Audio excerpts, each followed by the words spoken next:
அண்ணாமலை பாஜக உறவு இனி எப்படி? ஒரு ஹிஸ்டரி பார்வை.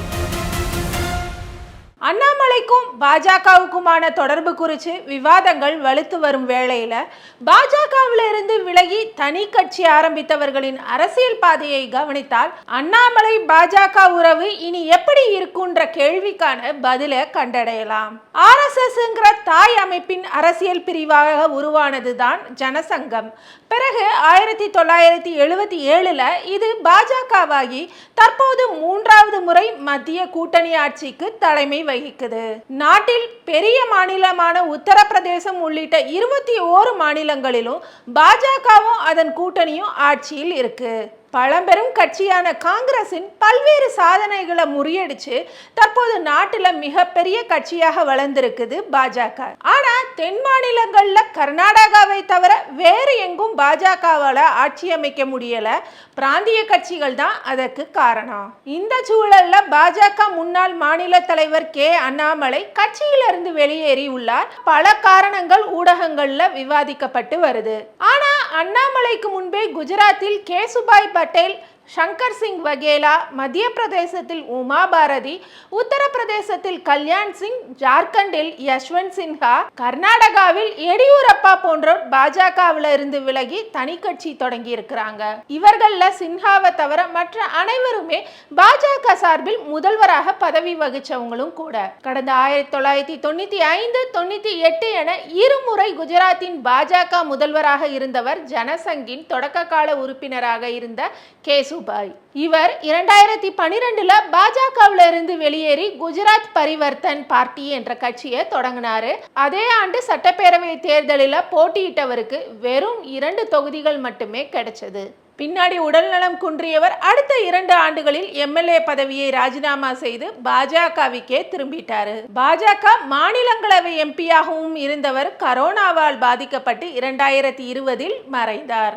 குஜராத்தில் சங்கர் சிங் வகேலாவும் பாஜகவில் இருந்து 1996ல் வெளியேறினாரு. அதே ஆண்டு ராஷ்டிரிய ஜனதா பார்ட்டி தொடங்கி காங்கிரஸ் ஆதரவோடு குஜராத் முதல்வரும் ஆனாரு. ஓராண்டு மட்டுமே பதவியில் இருந்துட்டு பின்னர் கட்சியை காங்கிரசுடன் இணைச்சிட்டாரு. காங்கிரஸ்ல இருந்து 2017ல் வெளியேறி தனி கட்சியில் போட்டியிட்ட அவரால் ஒரு தொகுதியிலும் வெல்ல முடியல. அதன் பிறகு தேசியவாத காங்கிரஸ் கட்சியில் ஐக்கியமானவர். அங்கிருந்தும் வெளியேறி 2022ல் 3வது முறையாக புதிய கட்சி தொடங்கினாரு. அப்போது சங்கர் சிங்கால் MLA கூட ஆக முடியல. மத்திய பிரதேச பாஜகவின் தீவிர இந்துத்துவா தலைவராக அறியப்பட்ட பெண் துறவி உமா பாரதி பாஜகவின் பிரச்சார பீரங்கி என்ற பெயர் பெற்றவர்.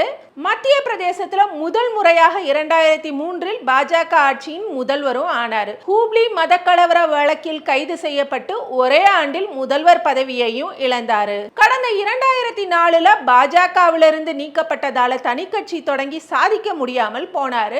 மீண்டும் 2011ல் பாஜகவிலேயே சேர்க்கப்பட்டு உத்தரப்பிரதேச அரசியலில் களம் இறக்கப்பட்டார். மத்திய அமைச்சராகவும் இருந்த அவர் தற்போது ஓய்வு பெறும் நிலையில இருக்கிறார். உத்தரப்பிரதேசத்தில் தன் பள்ளி பருவம் முதல் RSS அமைப்பின் தீவிர உறுப்பினராக இருந்தவர் கல்யாண் சிங். கடந்த 1991ல் பாஜக முதன்முறையாக ஆட்சி அமைத்த போது முதல்வரானார். அயோத்தி பாபர் மசூதி இடிக்க முக்கிய காரணமாகவும் இருந்தார். இதனால உத்தரப்பிரதேச அரசு கலைக்கப்பட்டு பதவி இழந்தவர் கடந்த 1997ல் மீண்டும் முதல்வரானார். கடந்த 1999ல் பாஜகவால் பதவி இறக்கப்பட்டவர் புதிய கட்சியையும் தொடங்கினார். ஆனா மீண்டும் 2004ல் பாஜகவுக்கு வந்து மக்களவை MPயாகி 2009ல் வெளியேறினார். கடந்த 2014ல் பாஜகவுக்கு திரும்பியவர் ராஜஸ்தான் ஆளுநர் பதவி காலம் முடித்து 2021ல் காலமானார். கர்நாடகாவில் இளம் பருவம் முதல் RSS தொண்டராக இருந்தவர் BS எடியூரப்பா. ஜனசங்கிலும் தொடர்ந்தவர். பாஜக முதல் முறை ஆட்சி அமைத்த போது 2008ல் முதல்வராக பதவியேற்றார். தன்னை அவமானப்படுத்தியதாக கூறி 2012ல் பாஜகவில் இருந்து வெளியேறி கர்நாடக ஜனதா கட்சியை தொடங்கினார். 2014 திரும்பியவர் 2018 மீண்டும் பாஜக முதல்வராகும் வாய்ப்பு கிடைத்ததும் மெஜாரிட்டி நிரூபிக்க முடியாமல் ராஜினாமா செஞ்சாரு. அதன் பிறகு 2019 கர்நாடக முதல்வரானவர் 2021 வரை மட்டுமே நீடிக்க முடிஞ்சது. இவர்கள் எல்லோருமே தனி கட்சி தொடங்கி பின்னர் பாஜகவிலேயே ஐக்கியமானவர்கள். ஆனா அண்ணாமலையின் வெளியேற்றம் வித்தியாசமானது. இவர் பாஜக ஆதரவுடன் வெளியேறி இருக்கிறாரு. அண்ணாமலையின் வீத லீடர்ஸ் இயக்கம் அரசியல் கட்சியாகி அடுத்த சட்டப்பேரவை தேர்தலில் போட்டியிடுவதாக அறிவிக்கப்பட்டிருக்கு. இதுல அவர் தாவேகா விஜயை போல அடுத்த முதல்வராகி விடுவார்னு உறுதியாக கூற முடியாது.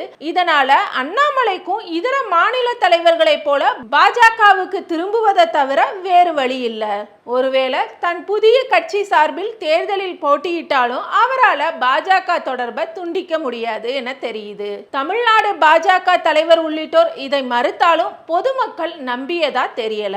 எனவே அண்ணாமலையும் ஒரு கட்டத்துல பாஜகவுக்கு திரும்புவார் என்றே எதிர்பார்க்கப்படுது. இது உண்மை இல்லைன்னா அண்ணாமலை பாஜகவுக்கு எதிராக கடுமையாக விமர்சிக்க வேண்டியிருக்கும். இதை வரும் நாட்களில் அண்ணாமலை செய்வாரான்றத பொறுத்திருந்துதான் பார்க்க வேண்டியிருக்கு.